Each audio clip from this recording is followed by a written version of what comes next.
Okay, welcome guys. So this is a Sigil Mastery Retreat, and if you notice on the board I've named it Sigil Light Mastery because it's kind of really important, because you probably already know like there's a lot of people that are very afraid of sigils and sigilization because it really has been dragged through the mud, and sadly and unfortunately it has really been used like in dark occultism. It's been used as kind of like black magic, right? So as always with the the fusion template of work, we take all of these oddities and we drag them out of the mud, and we polish them up, we scrub them up real good and bring them into the light so that we can use these beautiful and amazing tools for the good of the one and the all, like we always do, right? So there's nothing to be afraid of so long as you use your tools in the in its rightful and virtuous place, right? So I'm not going to go into like the history of sigils. Like I've got some other videos up on YouTube at Helen Makes Miracles, and what I'll do is I'll send you those links where it tells you like the history and who are the makers of it and their names and whatnot, and you can have all of that history. But for this introduction, I'd like to look at what it is we're actually going to do. But what I do want to add as well is that sigils actually are as old as time, like it all started back in the day with the cavemen when they wanted, the rain to come, and they would etch little drawings sort of thing onto the stone and, go into a particular ceremony or say certain prayers for the rains to come.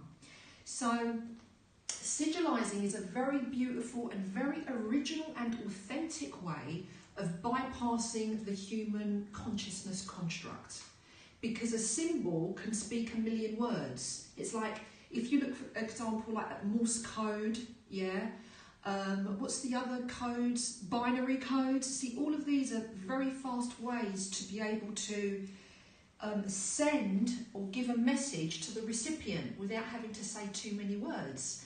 And so back when language was not yet developed fully, that's what they would do. They would create symbols either with their hands, or they would draw it, or with their facial expressions, or with smoke signals. And that originally is actually where sigils came from, right? So we're like going back to our roots, okay? And that's how we're going to use it. So what I'm going to talk about is in this intro is what we're doing over the next 3 days. That's what the intro is for today, right? So it's broken up a bit the way like we do sacred transformation templates, in that day 1 is introduction day, and in sacred transformation templates it's called deconstruction day. No, that's day 2, excuse me.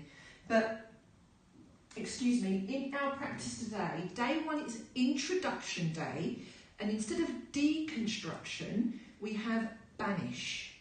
Because in the world of sigilizing, when we want to get rid of something, we banish it, right? So the effective way to sigilize in general, the fusion way, would be first to intuitively find out what it is you should be sigilizing, not what your rational mind tells you. So your rational mind can tell you, the most important thing on my agenda for sigils is to have money in abundance, which is most people's, right? But then when you go through an intuitive list, an intuitive investigation, it says to you, no, actually, what you need to do is look at your health. So when you look at it intuitively, as opposed to rationally, it might take you off on a tangent in a different direction. Always trust it.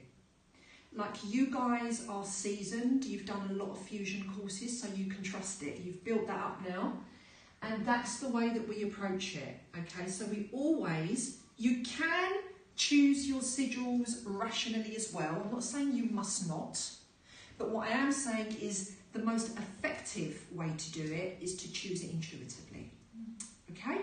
So today is intro day, banish day, and learning also how to select which kind of sigil we're going to do intuitively, right? So that's what we do today.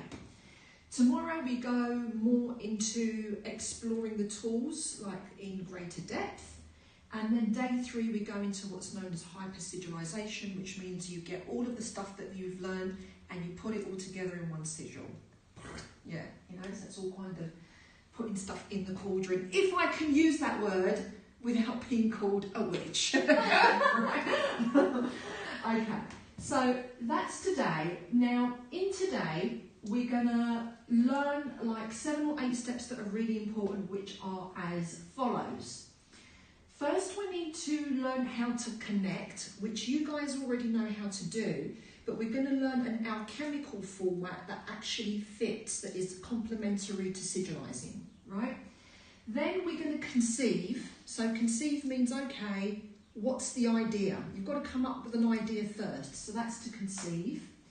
Then we're going to learn how to consecrate and charge, which these are very specific processes of ceremony that you do in order to crystallize your sigil. Yeah.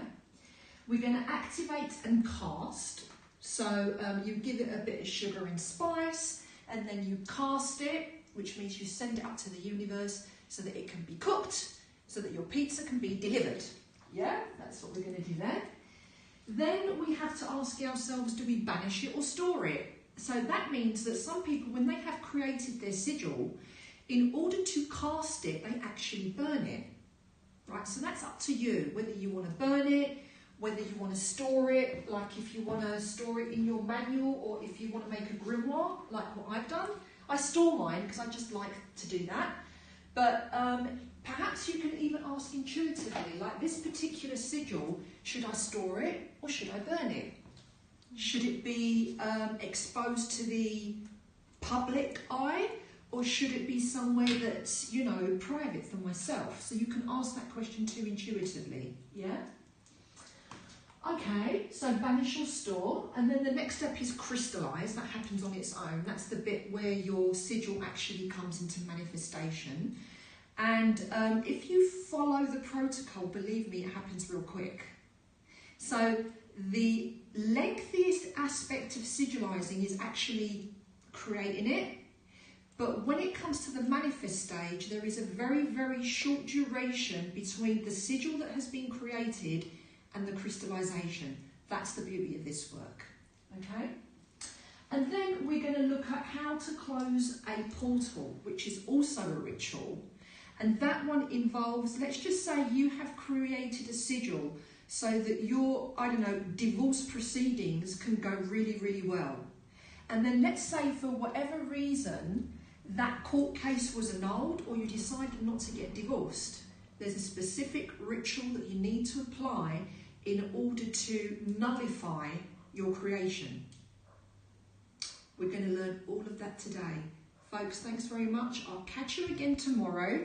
Don't forget to catch me at Helen Makes Miracles, Facebook, Instagram, YouTube, where else? Twitter. And don't forget to subscribe to YouTube. See you tomorrow for day 2 of Fusion 7 Healing, Light, Sigil Mastery.